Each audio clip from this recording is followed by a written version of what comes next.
Brandon, what are some of the considerations for Saturday's starter? What made you decide to push John to Sunday? We're just going to give John an extra day, so we're going to need a spot starter anyways. We're going to allow John to have that extra day and throw him on Sunday.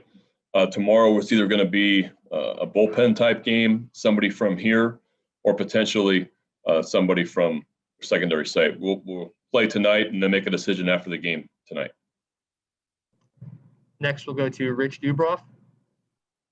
Hey, Brandon, we were talking to Valdez before. Is one of the reasons that he's effective closing because you have maybe somebody like Tanner Scott setting him up who's throwing totally different? Does that make him even harder to hit? I think the changeup's going to be hard to hit no matter what. But yeah, I think that in bullpen you want to always give different looks, whether it's arm angle from both sides, right, left. You want to not have guys that all have the same stuff. You'd like to have a curveball guy to get left-handers out right from a right side. You want, these guys have like Romo. They have all different sorts of looks that they can give, and most good teams do in the back end of their bullpen. Not everybody's the same. And yeah, I think that works out well where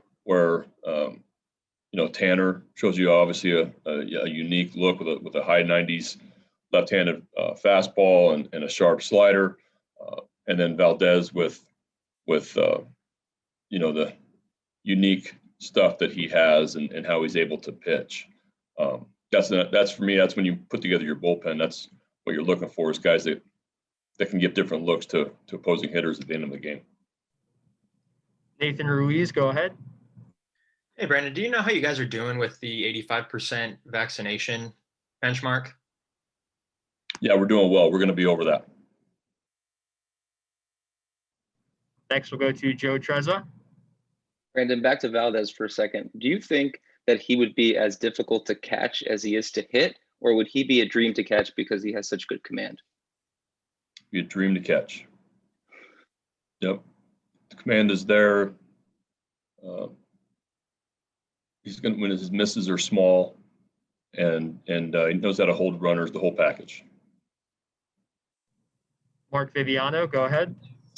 Hey, Brandon, I know you come to the ballpark to beat the Oakland A's, not to praise them, but just your perspective on what that organization seems to do every year, what they're able to put together with their limitations.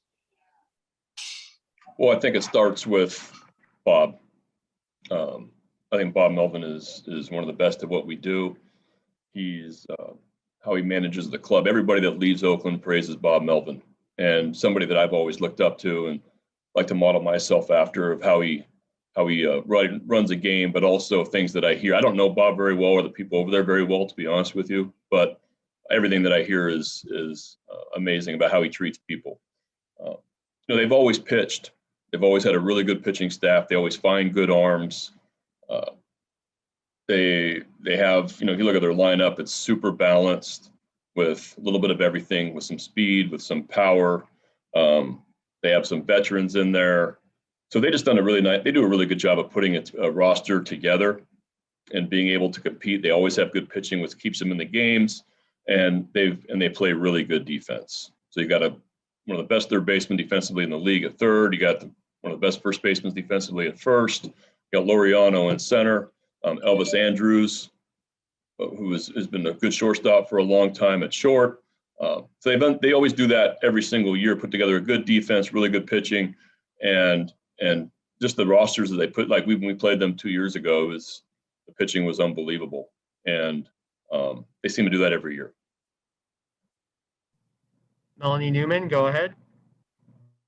Hey, Brandon. Jorge Lopez, after his last start in Texas, and was asked about hitting 97 and as sharp as he looked, and he said, his two-seamer was working and that's just what he'd been focused on. But he looked like an actually different person from that Texas start to his others, and it's the stuff that you've known he's had. So what does it actually take for him to look the way that he did his last up? I think that I hope that he has confidence. I hope he has feels confident after that last start. He's throwing 94 to 97. It's fastball was getting by guys. He's pitched well. He's just had a little bit of bump in the road in the middle part of the game. But you look at his first few starts, the first 3 innings or so, he's been lights out, and now it's just building on that, and hopefully he can go deeper into the game. Next question is from John Mioli. Brandon, on the vaccination stuff, do you have any idea of when that you might hit that threshold? And just as a group, what would it mean to be able to get things a little closer to normal? That 85% number would. Well, we're going to hit the threshold, so now it's going to be the time it takes from whenever we become cleared, and that's a big deal for us to be able. Feels good as a team, as an organization, to know the majority of our guys are vaccinated.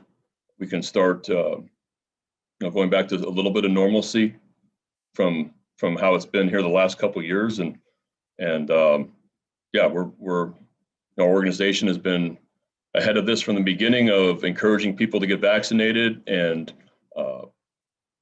our majority of our players and staff followed suit, and it's a good feeling to know that most people will be vaccinated.